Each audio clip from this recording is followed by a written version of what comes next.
Bom dia, estamos iniciando mais uma reunião pública virtual do Lar Teresa. Sejam todos bem-vindos.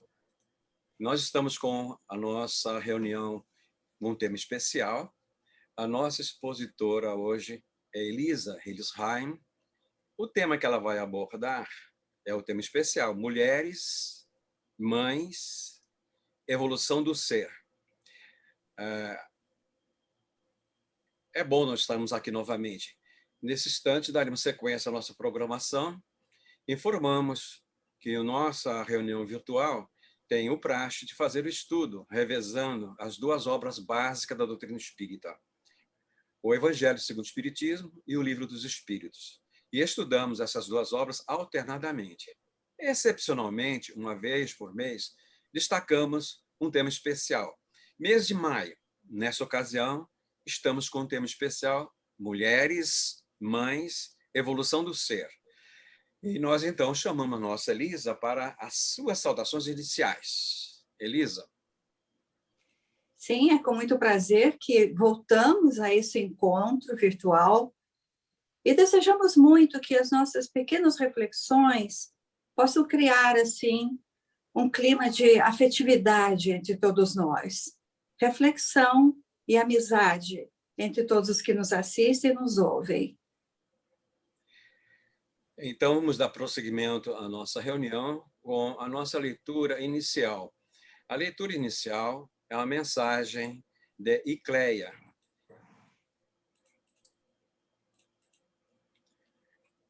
Vamos aqui.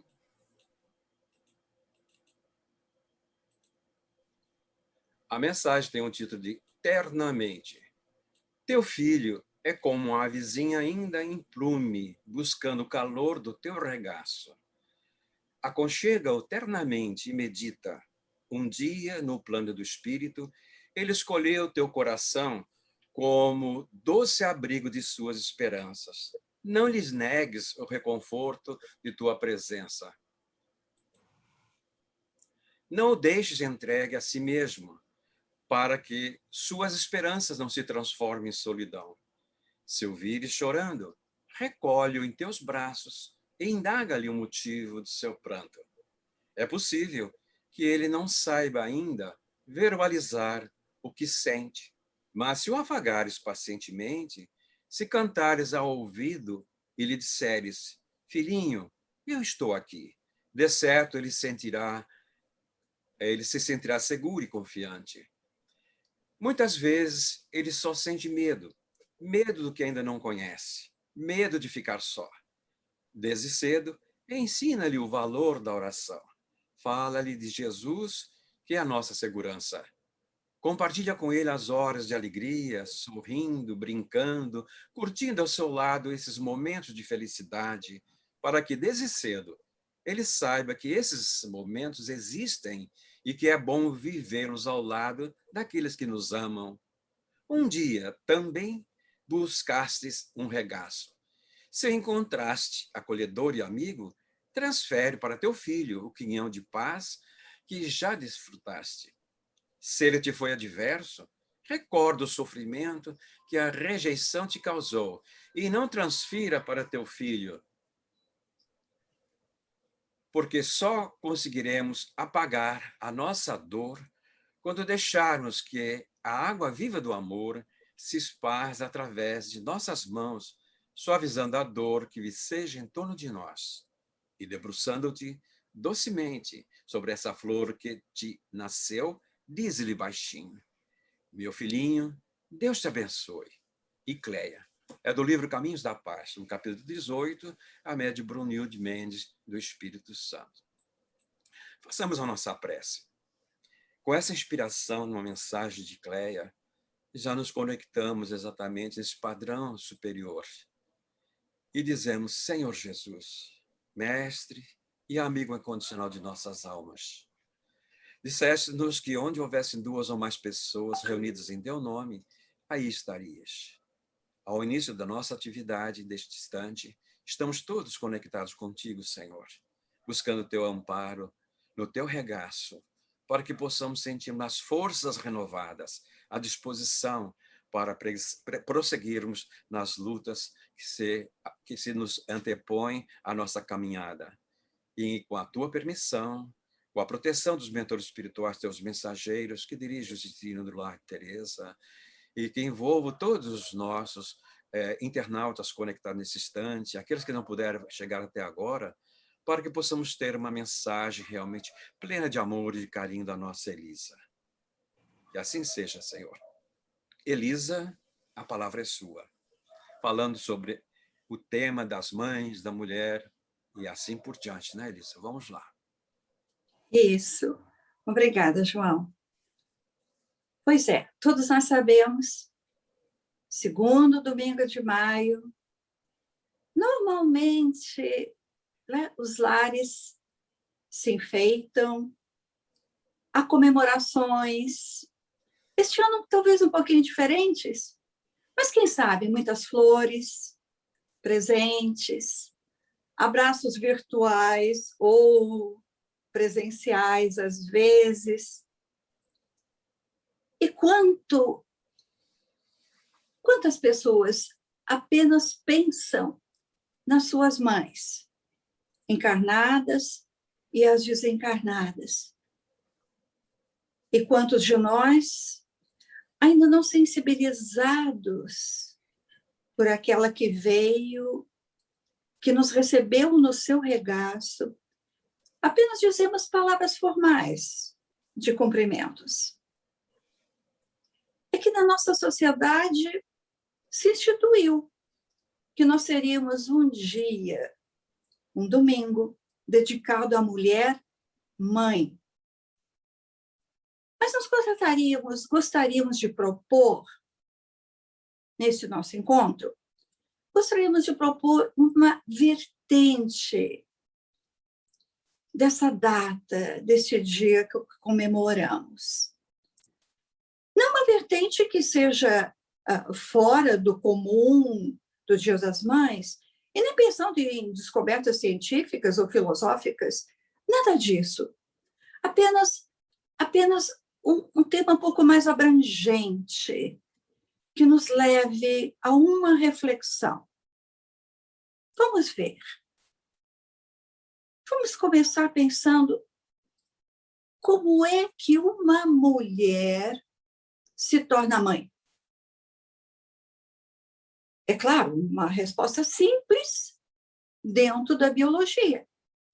Todos estariam pensando agora, claro, ela se torna mãe quando no seu ventre se forma um outro ser biológico, e esse ser ali está pela junção do espermatozoide masculino, do óvulo maduro da mulher, e assim cresce dentro dela um novo ser. Evento maravilhoso, processo maravilhoso, este da criação de um ser dentro de outro ser. Mas quanto ainda analisar? Se olharmos, quem sabe, pelo lado histórico ou espiritual, quanto a desvendar por esses aspectos. Uma riqueza. Nós vamos dar algumas pinceladas para chegarmos assim onde nós queremos. Historicamente, o que nós vemos? Os primeiros escritos que nós encontramos dos homens, vamos dizer que a mulher é um ser inferior. E como nós temos mais proximidade ou até mais conhecimento dentro da tradição hebraico-cristã, dentro do que nós estudamos no Velho e no Novo Testamento, vamos nos reportar ao que o Velho Testamento diz. Lá, na teoria da criação, nos diz que a mulher foi criada da costela de um homem, o Adão. Simbolismo. Nós já entendemos que seria um simbolismo. Mas os homens, no decorrer do tempo, entendendo também esse simbolismo assim. Ela não tem uma origem própria. Ela precisou da costela do outro para que tivesse a sua vida. E assim, os homens daqueles tempos, de todos os tempos, e que se apoiavam nesse significado, nessa simbologia, consideraram a mulher o ser inferior. Como é que a doutrina espírita já vê isso? Passado algum tempo, voltemos a Kardec, a Gênese, capítulo 12. E Kardec começa a analisar o Velho Testamento e repete o que lá está escrito. Deus criou o homem e o criou macho e fêmea. Nós percebemos que ele disse, está escrito, e o criou, singular, e o criou macho e fêmea. E Kardec ainda, né, na Gênese, continua analisando e dizendo, nós agora entendemos de uma maneira diferente, porque se nós analisarmos o que assim está escrito, parece uma afirmação de que a mulher saiu da costela do Adão, uma afirmação pueril. Até essa expressão que ele usa, pueril, infantil. Mas Kardec analisa. O sentido é muito mais profundo. Está aí embutida a ideia de que a mulher tem a identidade, sim, própria, e que também há o sentido de igualdade entre os dois, homem e mulher. Mas, com o tempo, esse simbolismo continuou. Todos ainda pensavam nessa inferioridade, e por isso mesmo os homens tornaram a mulher submissa. Era ela, sem uma origem determinada. Bem, com o tempo também, analisando esses simbolismos, os homens não conseguiam entender pela inferioridade nossa, vamos dizer nossa, porque nós ainda não entendemos completamente esse simbolismo. Continua essa teoria da criação do Velho Testamento. E quem vai falar? Que aquela mulher simbolizava o mal, porque afinal foi ela a culpada da expulsão dos dois do paraíso, porque ela seduzira, e nós diríamos hoje, o manipulável, o ingênuo Adão. Ela manipulou para que pudesse comer a tal da maçã. E aí vem aquelas imagens que nós conhecemos. A serpente, a maçã, a desobediência, a expulsão do paraíso, o degredo na terra, a dor, muita, muita dor para adquirir a alimentação e para trazer o novo ser à vida. E simbolismos estes que nós até hoje não conseguimos entender bem e que tomamos assim, muitas vezes, como poucas histórias. Os estudiosos, é claro, aqueles que se dedicam a ver mais profundamente essas imagens, conseguem nos esclarecer um pouco mais do que significava cada um desses elementos que o Velho Testamento nos traz. Recentemente, o Haroldo Dutra Dias, numa live, usou uma expressão que me chamou a atenção. Ele disse: o Velho Testamento é uma mina de simbolismos.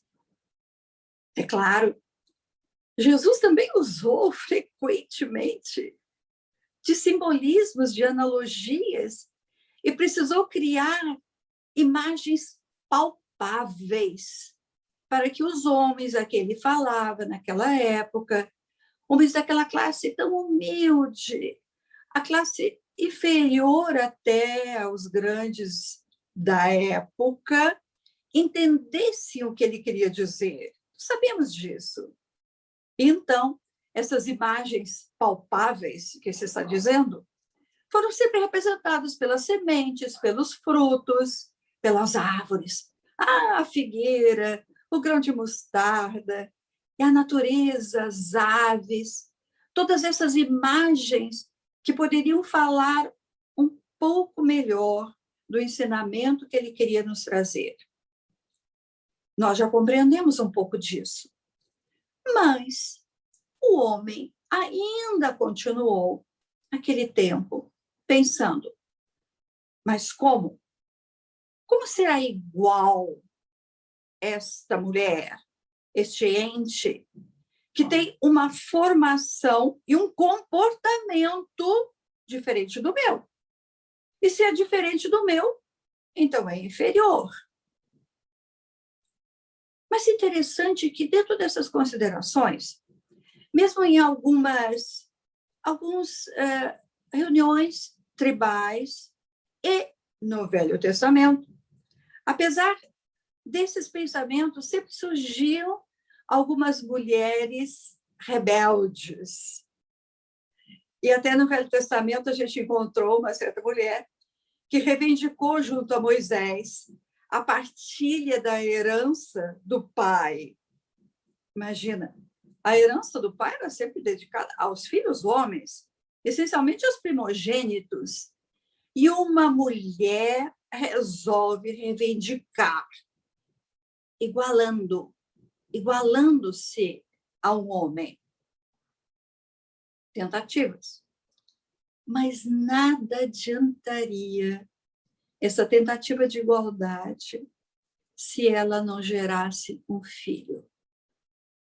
Um filho que pudesse continuar o clã, aquele grupo, uma dinastia, como acontece com os reis, os imperadores, as autoridades maiores. E aí a gente lembra de quê? A gente lembra de Sara, no Velho Testamento. Ah, sim.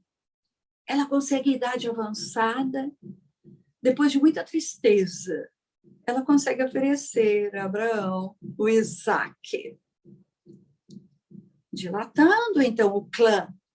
Embora Agar, a escrava egípcia, já tivesse oferecido Ismael a Abraão, mas não era o mesmo clã.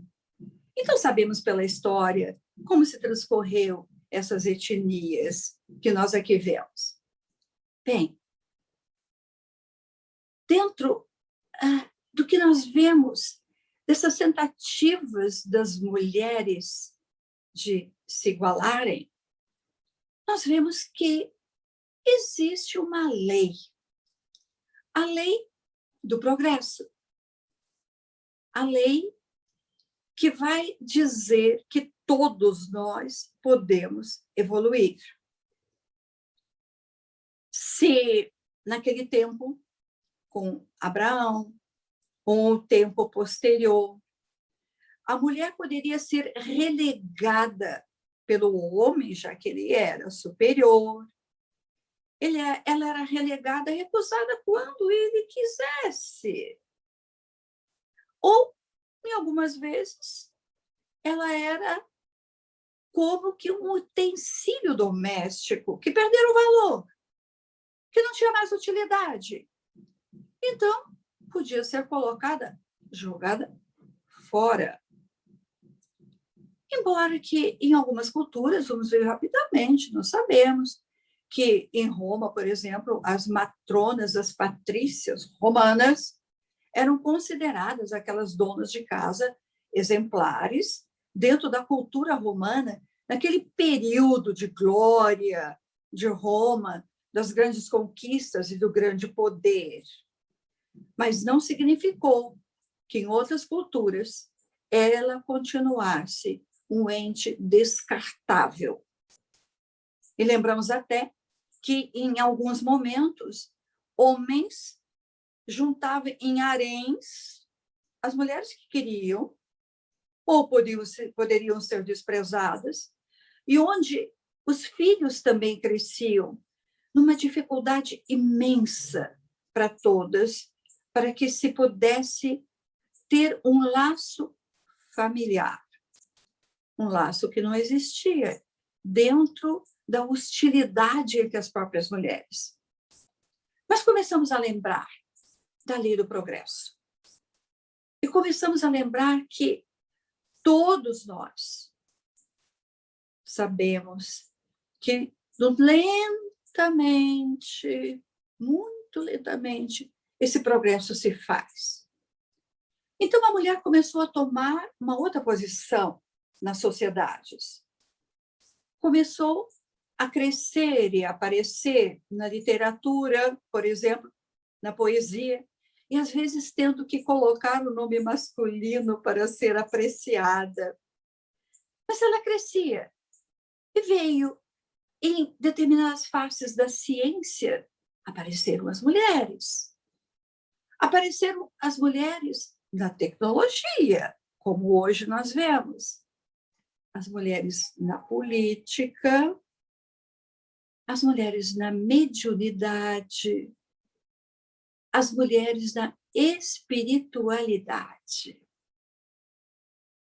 Agora, assim, não mais aquela serva, a submissa, mas encarada pelas suas potencialidades expressas, a companheira do homem.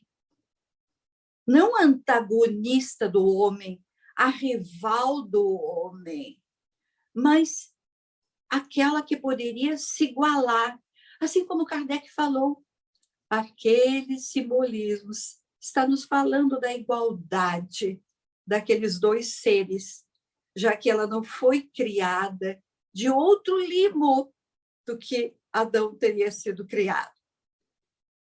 Quando nós falamos assim que essa submissão começa a desaparecer, parece que estamos ouvindo algumas pessoas dizerem: ah, não, mas ainda existe muita submissão da mulher.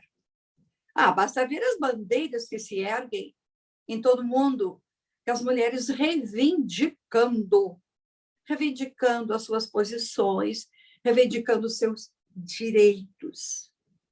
Sim, é verdade. Foi necessário, sim, que as sociedades se acordassem. E acordaram até que relativamente cedo. Vamos lembrar que em 1791, já houve, durante a Revolução Francesa, em Paris, a Declaração dos Direitos da Mulher e da Cidadã. Cidadã? Sim, era um momento de revolução. Era um momento que se falava em igualdade, em liberdade, em direitos. Então, surge a ocasião de se falar da mulher cidadã. Claro que, como nós sabemos, que ficou muito na teoria essa declaração, porque ainda os homens não estavam preparados para que houvesse essa grande etapa de progresso. Mas aqui no Brasil, nós lembramos que foi necessário que se instituísse uma lei, a Lei Maria da Penha, que nós sabemos, em 2006, com muitos e muitos capítulos explicativos, mais de 20 páginas, em que procuraram colocar todas as posições possíveis para que os homens respeitassem as mulheres. Sim, nós agora perguntamos, diante da doutrina espírita, como é que existe esse progresso dentro de seres tão diferentes, biologicamente e de comportamento? De que maneira existe este progresso? Ora, nós sabemos que já tivemos muitas existências. E também sabemos que existimos por longo tempo com as características biológicas femininas, em outro longo tempo com as características físicas masculinas. Eu lembro muito bem que o Dr. Jorge Andréa, quando encarnado, em algum momento, explicando um pouco que esse aproveitamento das características positivas de um e de outro, e que essas características eram, então, mantidas durante a encarnação prolongada de homem e mulher. O Dr. Jorge Andréa procurou colocar de uma maneira também visível, criando como que colunas, e que, por exemplo, vamos dizer, características masculinas em vermelho, características azuis de mulheres. E, nesta lei do progresso, em algumas colunas, começavam a aparecer características de um e de outro, numa mesma coluna. Também um equilíbrio, mas aquisições que nós, espíritos, tivemos, independente da forma física que o espírito, nós, atuamos, em que nós atuamos, independente. E muito interessante que, na atualidade, dentro dessa imagem das colunas, nós podemos perceber que aquelas com as características femininas podem ter também acentuadas características masculinas, equilibrando. Exemplo, a mulher que se destaca como na sociedade, como uma empresária, como uma profissional enérgica, tomando decisões, as decisões que pareciam particulares dos homens, inteligentes. E a gente já pensou que o homem fosse sempre muito mais inteligente do que a mulher. Quem sabe pela praticidade dos homens nós pensávamos assim. Mas então nós começamos a encontrar as mulheres com essas características de energia, de decisão, de praticidade no seu trabalho, mas que no lar recebem os filhos amorosamente e sabe das necessidades menores de cada um.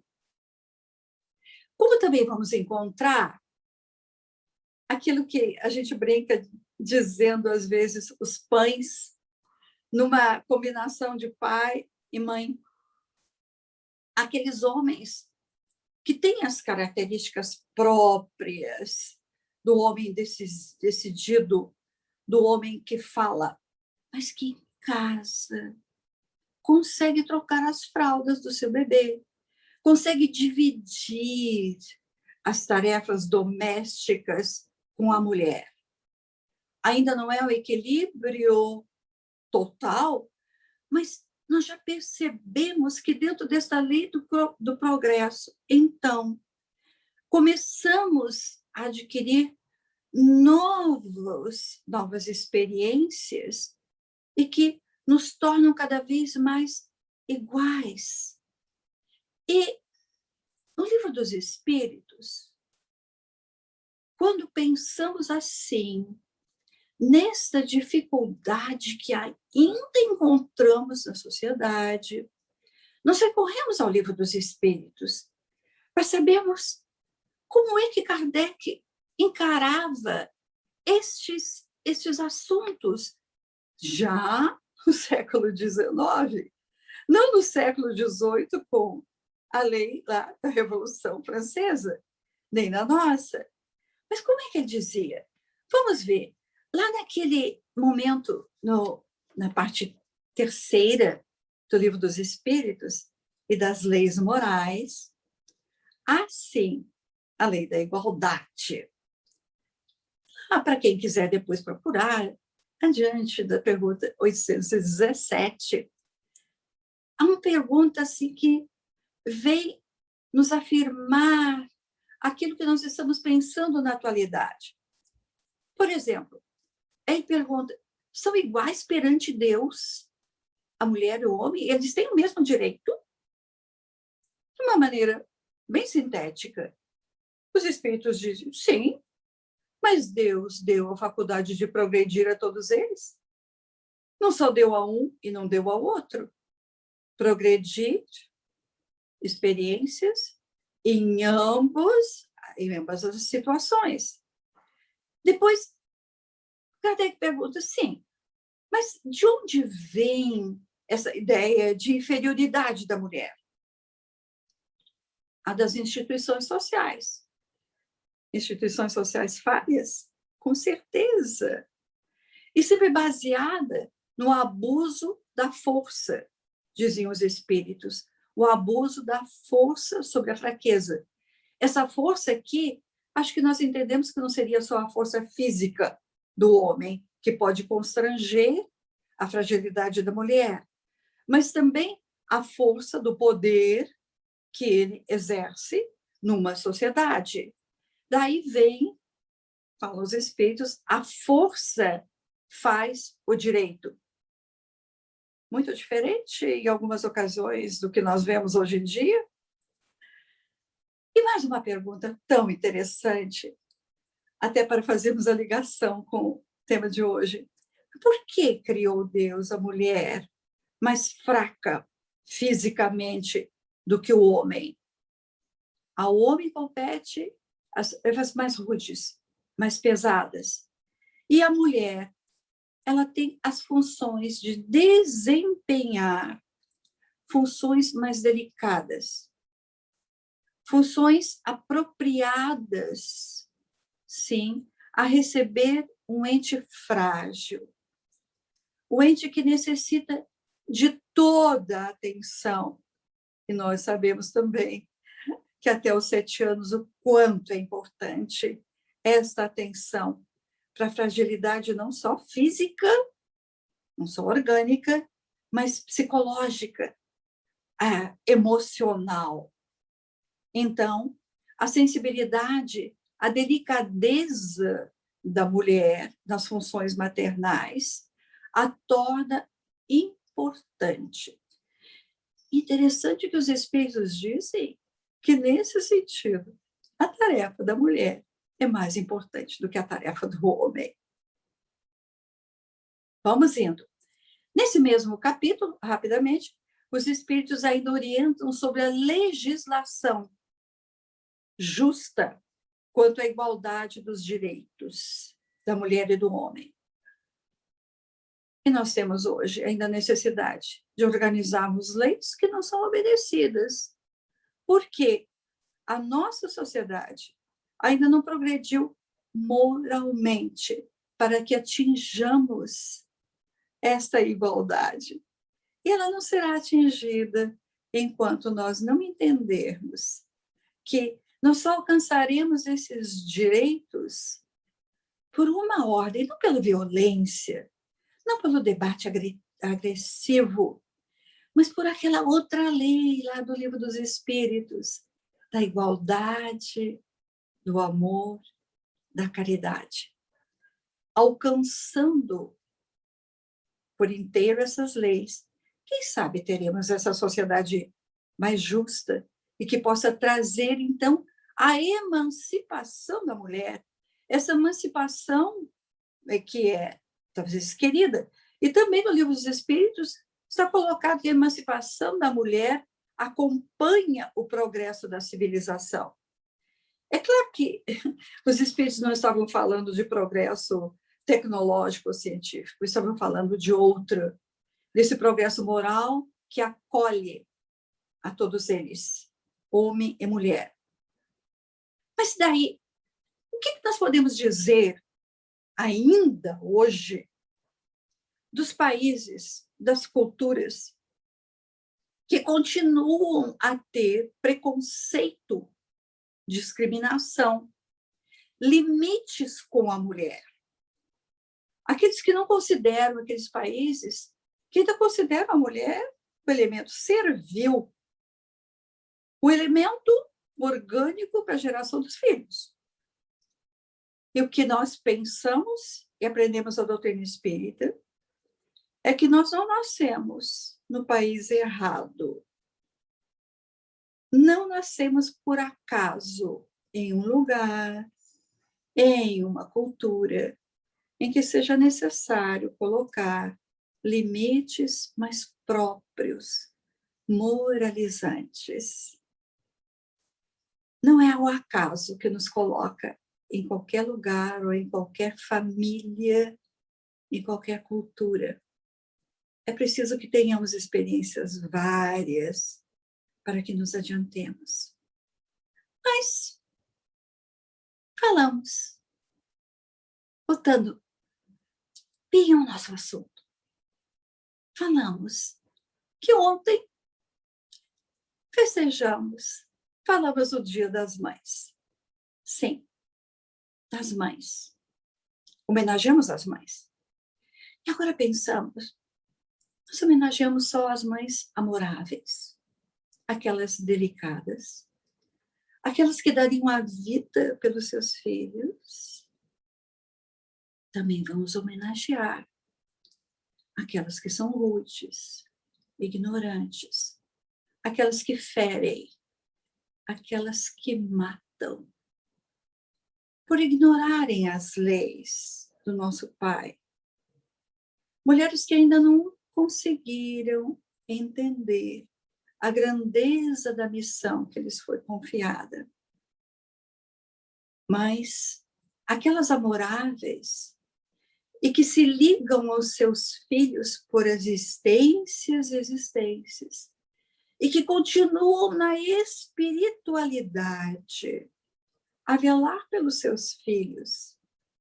Lembramos de André Luiz? Quantas vezes André Luiz fala que recebe o grupo em que ele está, como diversos instrutores, o pedido de alguma mãe que chega dizendo: socorre o meu filho, socorre a minha filha. Na espiritualidade, continuam sendo as mães amorosas. E quem de nós não há de lembrar de uma mãe amorosa que continua conosco, que continua ao nosso lado e que ouve as nossas orações? Quantas mães que se ligam aos seus filhos por laços, e sabemos que são laços indissolúveis. Que consolo para nós! Sabemos que as afeições, que a amorosidade não se perde com a perda do corpo físico. E um exemplo assim, para nós nos encaminharmos para a finalização, um exemplo que nós podemos encontrar, um exemplo que nos toca muito, do livro Libertação, de André Luiz, nas últimas páginas, quando Gúbio, o instrutor, ainda se debruça sobre o caso de Margarida, mas há alguém, Gregório, que é um líder no mal, um espírito endurecido por séculos, e que arregimenta tantos outros espíritos na mesma condição. E embora Gúbio, com todas as qualidades já alcançadas, morais e espirituais, não consegue trazer aquele Gregório para a luz que um dia ele recebeu. Foi preciso convocar Matilde, a mulher que na espiritualidade se revestia de luz. E ela, em determinado momento, amplamente trabalhado pela equipe de Gúbio, em que André Luiz estava, ela, Matilde, consegue, com seu amor de mãe espiritual, que esteve por eras com aquele espírito rebelde, ela consegue fazer com que Gregório se dispa de todos os seus erros, dispa de todas as suas convenções, e entrega-se ao amor da mãe que nunca o esquecera. Com certeza nós podemos pensar que nós não temos, não tivemos ou não tivemos mães iluminadas quanto essa mulher radiosa na espiritualidade. Não tivemos. Mas sabemos que elas sempre se debruçam sobre nós, encarnados ou desencarnadas. Elas continuam se debruçando sobre nós, porque elas se dirigem a outra mãe. Uma mãe a que se dirigem também todas as mulheres. As mulheres que ainda não sabem ser a mãe como pensamos a mãe amorosa, mas também esta mãe de Jesus, que compreende aquelas que ainda não conseguiram construir o amor maior, o amor de dedicação ao filho que ela gerou.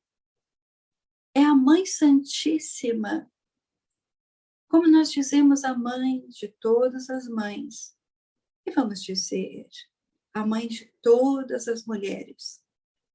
É a essa mãe que nós pedimos neste dia, neste momento, que ela nos abençoe a todos nós, embora ainda sejamos tão simples, tão ignorantes das leis de Jesus. Mas ela, compreendendo que aquele mestre veio para todos os sofredores e todos os ignorantes, acolhe a todos nós com o amor sublime que ela deposita em toda a nossa terra. Que as mães recebam a bênção de Maria Santíssima.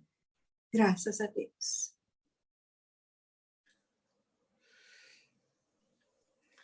Então, sensibilizados com essas expressões da Elisa, carinhosamente, a nossa homenagem do Lar Teresa a todas as mães encarnadas e que já estão no mundo espiritual. Então, Elisa, nós agradecemos o seu carinho, a sua disponibilidade, essa mensagem carinhosa, sempre disponível ao convite para esses temas especiais.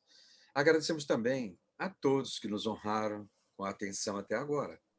E renovamos o nosso convite para a próxima segunda-feira, às 19 horas. E nós estaremos na próxima oportunidade, exatamente com o nosso companheiro Moisés Santos. Moisés Santos é do CEOI, o Centro de Educação Espírita Jesus Gonçalves, lá de Jacarepaguá. Ele estará abordando o tema União da Alma e do Corpo, é do Livro dos Espíritos, das questões 344 a 352.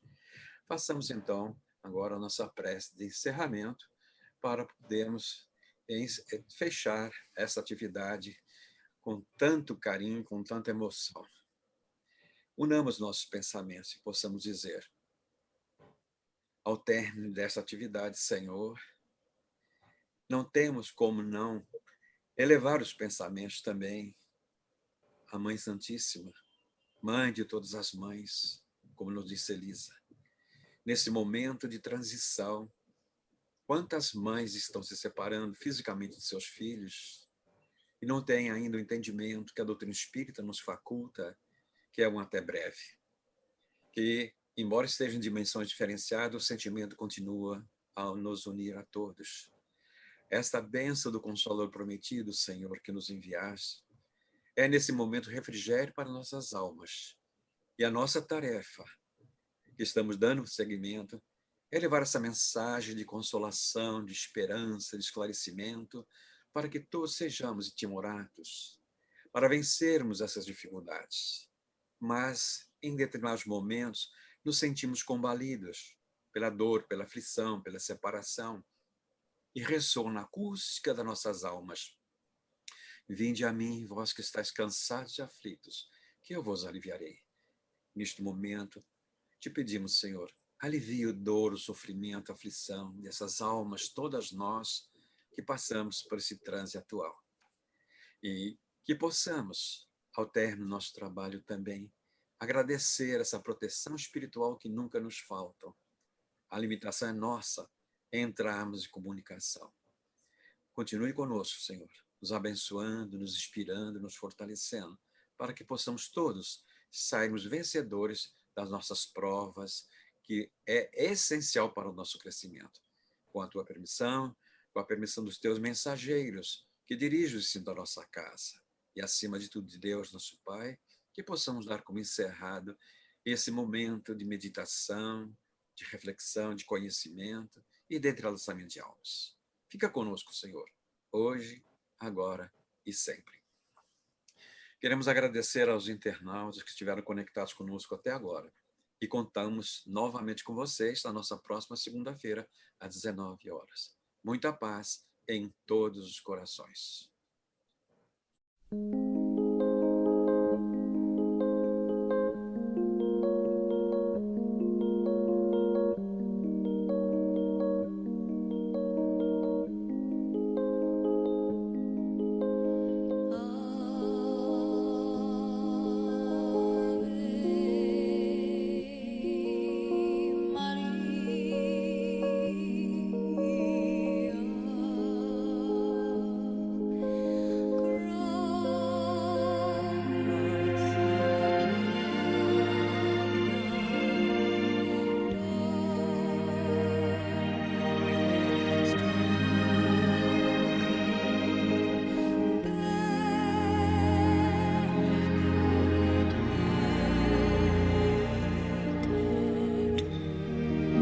Explicando como que foi explicando, fez 20 e tantas fotos, 28. Primeiro deu um pequeno esboço, e o fator foi aumentando. E ele criticava que estava pronto até o último a fazer foi os olhos. Levou umas 5 fotografias. Nossa. Ele queria que os olhos fossem da cor do céu mesmo.